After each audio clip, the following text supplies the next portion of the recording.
Hello, Chattanooga. Welcome to another episode of Footnotes. I'm Sam Hodem. I'm George Newman. George Newman. Thank you, right. George, for joining with me today on Footnotes. Of course. I appreciate you taking some time out of your busy schedule, youth pastoring. You know, everybody knows a youth pastor is the hardest worker in the church, so... For sure. Yeah. You surround yourself with staff. Oh, that's what you do. Surrounded. Right. Listen to that. All these young guys.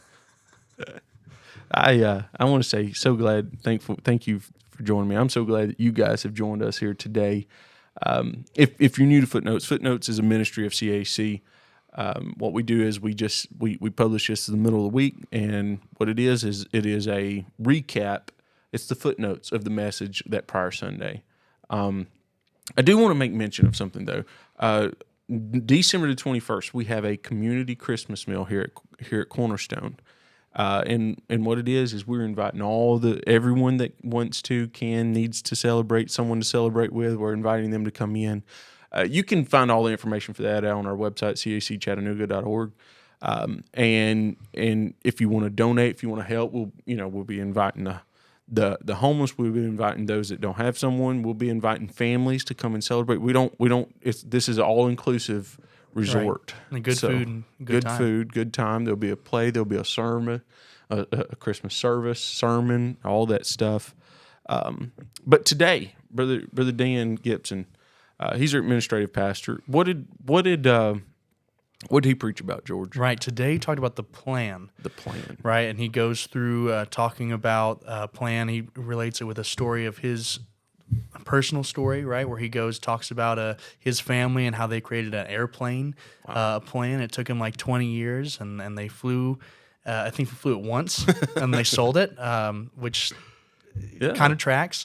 But talked about God's plan and versus our plan, and how our plan can get very convoluted. But if we follow God's plan, it's set out. He's got all our steps planned out. It may not make sense to us, but his plan is usually easier than our plan. If usually maybe too strong of a word, actually, always. It's always usually the right word, right? Usually. He'll learn one day. Right. These kids these days, I'm telling you. he's the only guy I'm older than in the church, probably. So no. In that, he had Seth and Seth's kids up there. They were building a swing set. Is that what it was? Yeah, it looked like maybe some sort of swing set, a contraption is what it looked like. Well, it wasn't together, but Seth was having to follow the plan. He's got like 8 kids, but like he had 2 of his kids there that were, that are under 5 years old. So he's trying to teach them during the sermon, he's trying to teach them how to follow the instructions. Here, do what I'm telling you to do. All those things. He was doing it very quietly, very good. They actually behaved really well. Right. They were helping most of the time. Yeah, they were. Or watching. They were working. And the idea was you've got to follow a plan in order to get something done. But I was thinking about it of what plan am I following that can I make sure that the next generation's picking that up? Right. That I have a plan for my son. That I have a plan, I'm following, and I'll just be honest, my plan is not always a great plan.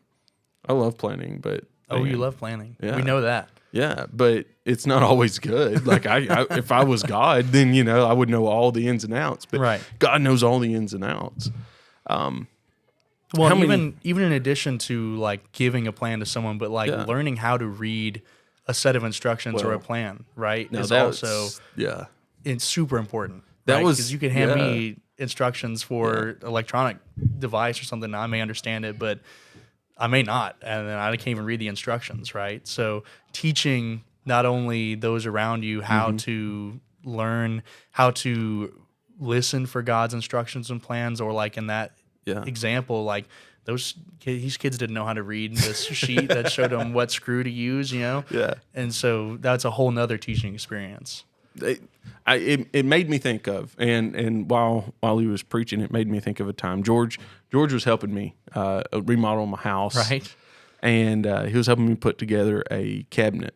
Neither of us had ever put together a cabinet. Never touched them. This was prefabbed, very nice cabinets, but like you had to assemble them, and I was like, well, I'll just buy them that way. It can't be that hard, right? Right. The instructions. Right, but you also bought them from the salvage or the second hand place, so it's not even buying them directly from the. Yeah. Well, that's a different story. What's important? Different story. Different part of the story.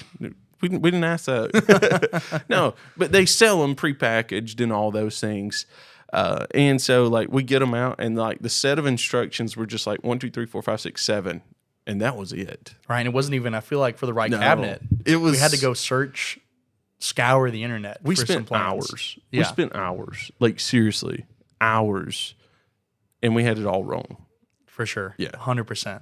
It was so thankful we did not. We're like, glue what is anything. that piece even used for? We're like, they just added extra stuff. Yeah, that's a spare part, I think, is what it is. Yeah. And here's the thing though. Then the next day, pastor came in there and he like had them all done in like a minute, and I was like, what in the world just happened? Turns out he had worked at a cabinet shop, and he'd done this probably a million times. Like at some point in his time in his life, and I got to thinking sometimes the instructions are hard to follow. Right.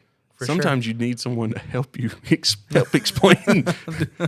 Listen, just I've been here, done this, and I found a lot of times we like to argue with someone that's been there and done that, but the reality is God's revealed to them the plan. God's shown the plan. And they've been through it. They may have learned the hard way. We don't all have to learn the hard way. We can follow God's plan.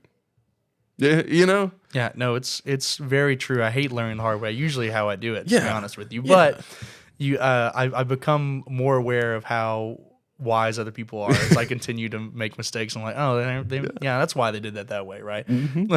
And I will say, as Pastor Dan was coming to his conclusion, coming to the present end in the altar service there, he pulled in Jeremiah. I know the plans and the thoughts that I have towards you. I know those things. And then he said, God didn't accidentally do this. You're not accidentally. You're on purpose. You're not accidentally on purpose. You're on purpose. Right. There's a plan for you. Now, there's probably been times in your life that you've listened to the plan. Probably been times you're like, you know what, my plan's better. And the reality is, it ain't. You find out the hard way. Yeah. Yeah. You might be. I'm just going to look at the camera here. You might be in the middle of finding out the hard way right now. But can I tell you that God, He's not going to punish you for that. All He's waiting for you to do is just say, you know what, God, I give up. My plan's not the way. Let me follow your plan. And I promise you, when you do that, when you say, God, I just trust you. I am surrendering it all to you. I want to follow your plan. He'll instruct you. Right. He'll open the door, and you'll be like, I didn't even know that was a possibility. Right. He's not going to interject on you. No. He's not going to stop you from following the plan that you've made. He's like, all right, you go ahead. Yeah. But the second that you take a step back and you're like, hold up, this is my plan. This is what I've made. Mm-hmm. God, what do you have for me? And all of a sudden he comes in and he just begins to talk to you and show you, well, this is where you went wrong, and kind of guide you back to where you need to be. Yeah.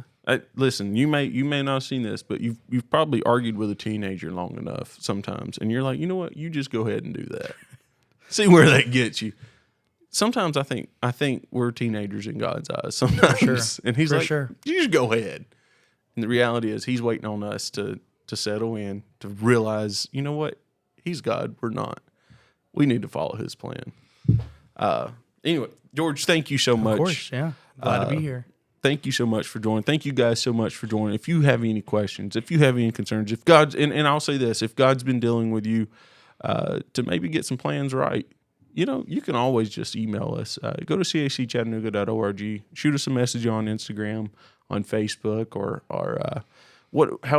best way to get in contact with us that works, and get in contact with us that works for you. We want to make sure that it's not our plan, it's God's plan. We're just here to kind of always has been. Yeah, we're just here to just kind of like show what God's revealed. That's about it. Just kind of systematically study His Word and His plan. Absolutely. Well, thank you guys for another day of Footnotes. Oh yeah, Footnotes.